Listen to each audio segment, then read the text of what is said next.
सूर्या कुमार मेरे सामने कब से रो रहा है और बेचैन है। सूर्या कुमार रो रहा है तो मैं क्या करूं? मैंने तो नहीं बोला था ना कि ट्रॉफी न लो। ये तो तुम्हारी गोदी मीडिया ने बरकाया था इन सबको। अब भुगतो। वो कह रहा है कुछ भी कर लो, ट्रॉफी दिलवा के दो।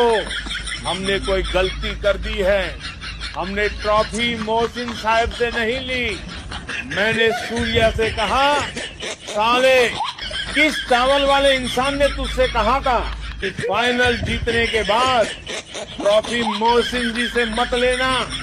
मैंने कहा अब तेल लगवाओ तुम भी और मीडिया भी।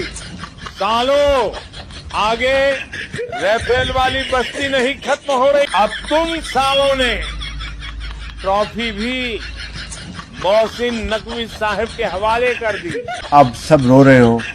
अब क्या फायदा जब मोहसिन नकवी चुपके ले गया ट्रॉफी ही। अच्छा मेरी बात सुनो, चुपचाप माफी मांगो फिर मैं सोचूंगा। ठीक है सर, गरीब है सर, प्लीज कुछ ख्याल करिए, ट्रॉफी वापस कर दीजिए, नहीं तो ये सूर्या की औलाद मेरा सर खा जाएगी।